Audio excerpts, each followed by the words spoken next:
May the peace of the Lord be with you all. A warm welcome to you to our time of worship.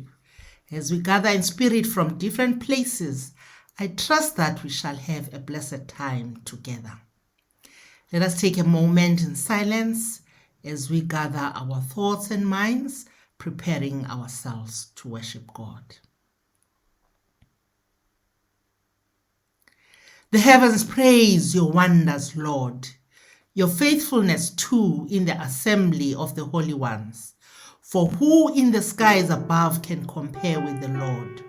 Who is like the Lord among the heavenly beings? In the council of the holy ones, God is greatly feared. He is more awesome than all who surround him. Who is like you, Lord God Almighty? You, Lord, are mighty, and your faithfulness surrounds you.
Raise your hands, all you nations. Shout to God, all creation. How awesome is the Lord Most High. We will praise you together, for now and forever. How awesome is the Lord Most High.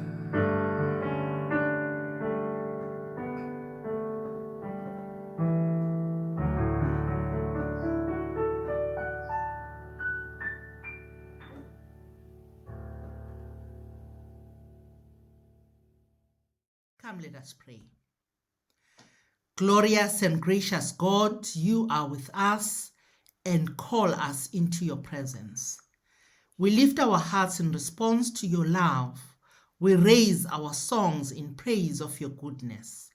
We offer our adoration in response to your holiness.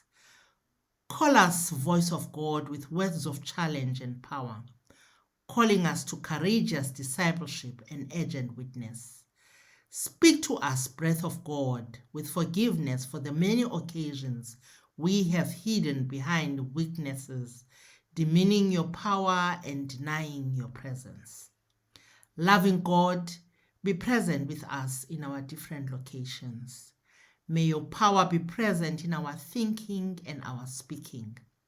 Help us to worship you with an undistracted heart. Accept our gift of worship and accept us as we give of ourselves to you as living sacrifices. We pray this in the name of the Prince of Peace, the risen Christ who taught us to pray. Our Father who art in heaven, hallowed be thy name. Thy kingdom come, thy will be done on earth as it is in heaven. Give us this day our daily bread, and forgive us our trespasses, as we forgive those who trespass against us. And lead us not into temptation, but deliver us from evil. For thine is the kingdom, the power, and the glory, forever and ever. Amen.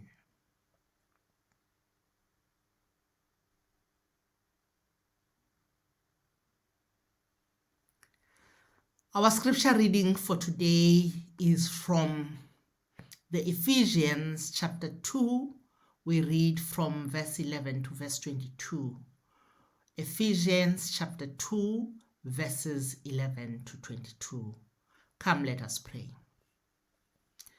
Loving God, we pray that as we listen to your word, that you open our eyes to see your truth, open our ears to hear your voice, open our hearts to receive what you have for each of us today, and open our lips to speak only that which glorifies your name. In Jesus' name we pray.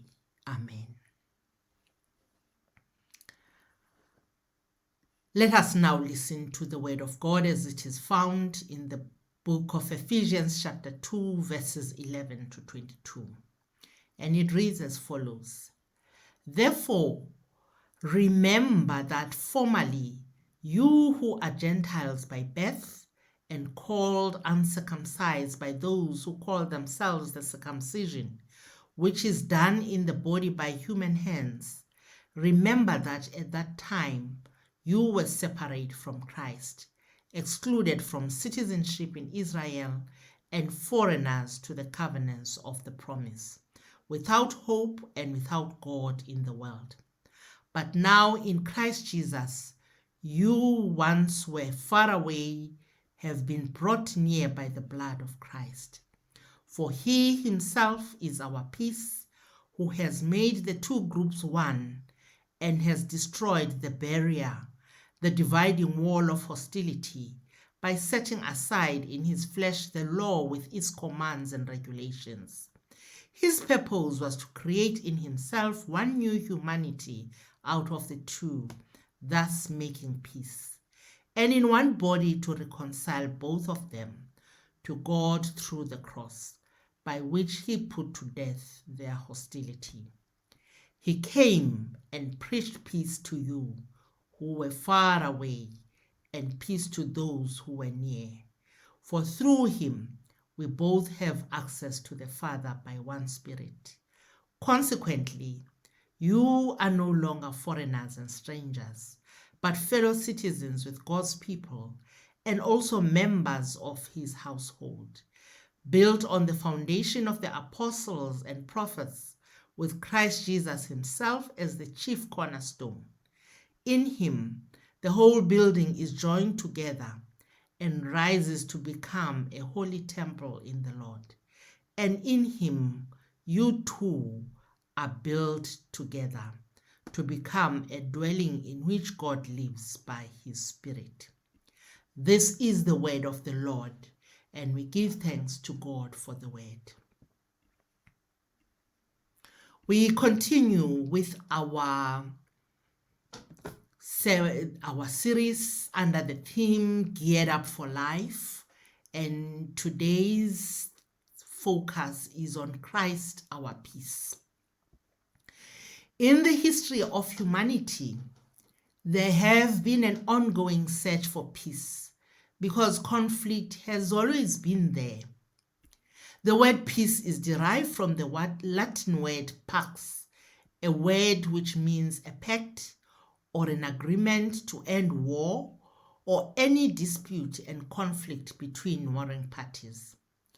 But as one reads and listens to others, peace means different things to different people. For an example, Albert Einstein said, "Peace is not merely the absence of war, but the presence of justice, of law, of order, in short, of government." Martin Luther King Jr. said, "True peace is not merely the absence of tension, it is the presence of justice." And the Dalai Lama said, "Peace in the sense of the absence of war is of little value. Peace can only last where human rights are respected, where people are fed, and where individuals and nations are free." Clearly, peace has a deep and rich meaning and an important place in our lives. In our text, Christ is presented as our peace during the great change of dispensation. Like in our own country, the region around the Mediterranean during the first century was made up of a vast number of culturally and ethnically diverse groups. There existed a great cultural or religious divide between the Jews and the non-Jews, and the enmity between these groups was very deep. The Jews had enjoyed a unique relationship that existed between God and the Israelites, and the Jews gloried in this relationship. As a result, in the early church, many Jewish believers felt that the church was merely an extension of Israel and insisted that the non-Jewish converts to Christianity should be circumcised as part of the process of coming into the covenant they had with God, as the rite of circumcision had served as a covenantal sign. However, our text emphasizes the obsolete nature of circumcision as a religious rite for followers of Christ.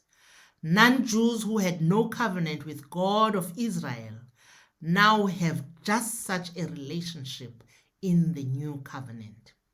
The seal of those who are in the new covenant, and that is the true church, is not circumcision, but the Holy Spirit in the heart. It is the blood of Christ that invites all, restores the relationship between God and humanity, as God turned the crucifixion into the means of grace, the ultimate expression of God's love for all.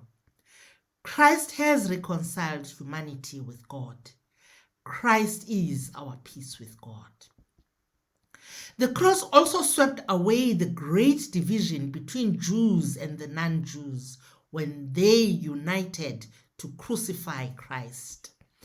It is the same cross that unifies us in Christ as the church, where there are no divisions based on racial origins, class distinctions, gender biases, and many other prejudices, as Paul says in his letter to the Galatians, chapter 3, verse 28.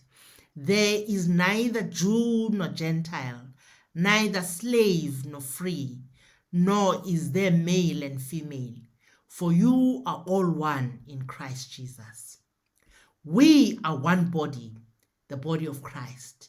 We are a glorious building whose cornerstone is Christ. Together we form the church whose function is to be the residence where God is pleased to dwell today. The sharing of peace is an important part of who we are as followers of Christ. You will recall that when Jesus was preparing his first disciples for his impending death, he said, "Peace I leave with you, my peace I give you." When we offer each other Christ's peace, we are accepting and confessing the Christ who is our peace. We are doing no less than accepting the basis upon which we gather together.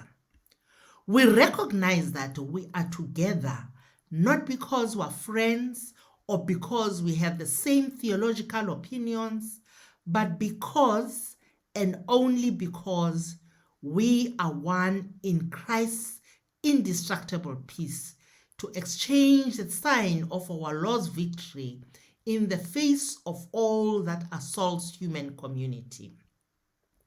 Yet our reality is, it is not uncommon in the church of today to find us building the walls that Christ broke down as we highlight what separates us in terms of doctrine and theology, style of worship, preference in music, rather than highlighting what really unites us, that we are in Christ. The witness of Ephesians to Christ is that Christ has broken down every division between human beings. The peace created in Christ is more than just that which transcends ethnic divides.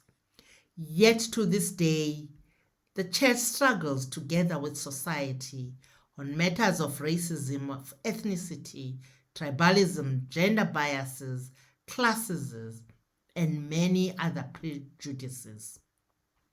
To confess Jesus Christ is to affirm the abolition and end of division and hostility, the end of separation and segregation, the end of enmity and contempt. When we say Christ is our peace, we need to understand that peace is much more than the mere absence of conflict. In the scriptures, true peace is described by the Hebrew word shalom. Shalom includes personal wholeness, treating one another with compassion and empathy, justice and prosperity for all creation. It is about living rightly in relationship with others as God intended.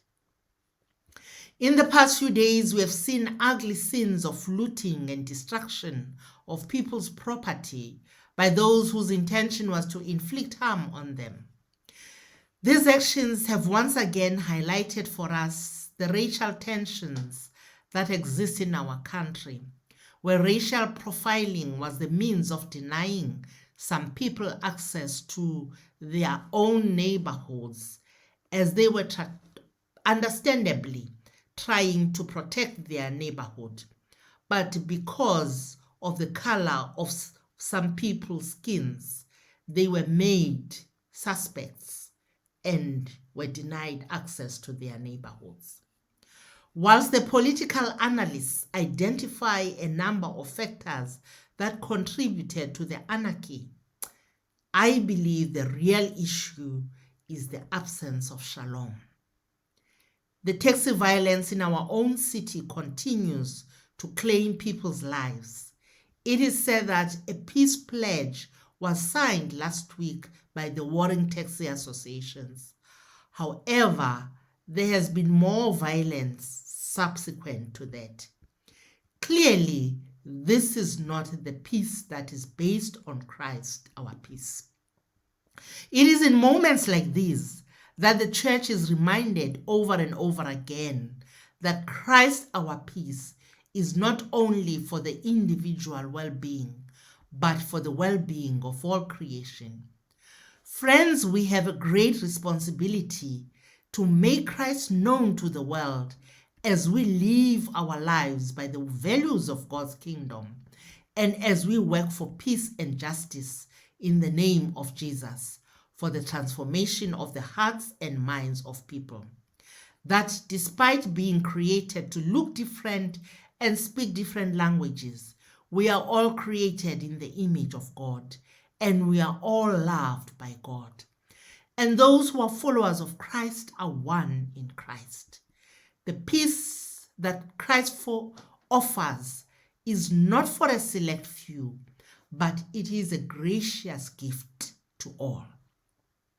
Friends, Christ is our peace, not because he preaches peace or encourages peace, but because he has made peace with his own sacrifice on the cross and reconciled all humanity to a relationship with God. Christ is our peace because he has broken down the enmity amongst people. The purpose of his life and death is to create a single new humanity in Christ, a humanity of peace, which is peace in Christ. With Christ our peace, we have no need to fear the present or the future. If your life is full of stress, allow the Holy Spirit to fill you with Christ's peace. Hold on to Christ, who is our peace, as you gear up for the ups and downs of life. Remember what Paul says: the peace of God, which transcends all understanding, will guard your hearts and your minds in Christ Jesus. As I conclude, I urge you to commit to spreading the gospel of peace as your act of discipleship in your homes, your neighborhoods, your places of work, wherever God has placed you as Christ's ambassador. I believe there is something for us to learn from the peace prayer that is attributed to St. Francis of Assisi, and I would like to read it as I close. Lord, make me an instrument of your peace. Where there is hatred, let me sow love. Where there is injury, pardon. Where there is doubt, faith. Where there is despair, hope. Where there is darkness, light. Where there is sadness, joy. O Divine Master, grant that I may not so much seek to be consoled as to console, to be understood as to understand, to be loved as to love. For it is in giving that we receive, it is in pardoning that we are pardoned, and it is in dying that we are born to eternal life. Amen.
channel of your peace.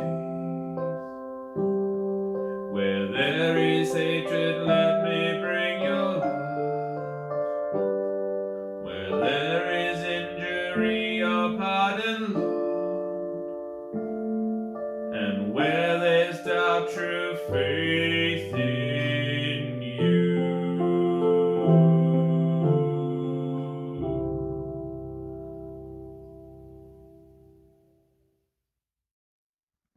Come, let us pray. Loving God, when our country and the world are in great turmoil, you remind us in your word that Christ is our peace. Through the cross, he reconciled humanity with you and with one another. We praise you and we give you thanks for the gracious gift of peace. It is in those very times of tension and struggle that we need more than ever to come together as one, unified and strong. We pray that you surround this country and cover us with your mighty hand. Let there be unity in our land, that in spite of our differences, we would be willing to stand strong together and live out our days with compassion and grace. Give wisdom and compassion to our leaders in all spheres of life. Remind us to live aware, to redeem the time, to listen to your words, and be willing to make a difference in this land. Give us courage to speak out. Give us courage to go into all the world and take the message of the gospel of peace. Help us to do all things through your wisdom and love. We pray for your great healing on our land. Shine your face on us, dear Lord. We need you just as much now as we ever have before. We pray this in the name of the Prince of Peace, the risen Christ. Amen.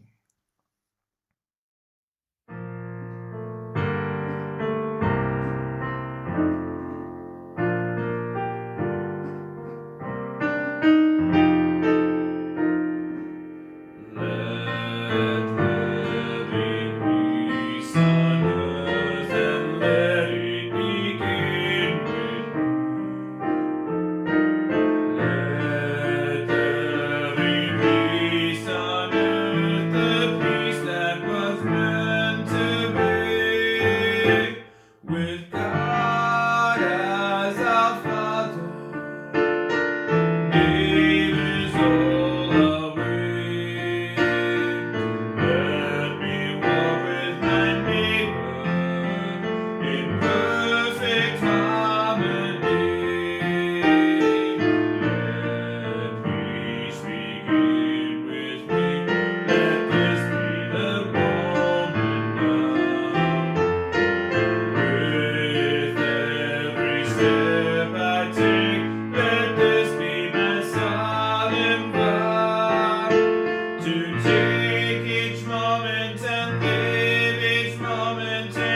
Now receive the blessing.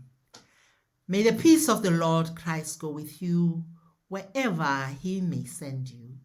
May he guide you through the wilderness, protect you through the storm. May he bring you home rejoicing at the wonders he has shown you. May he bring you home rejoicing once again into our doors.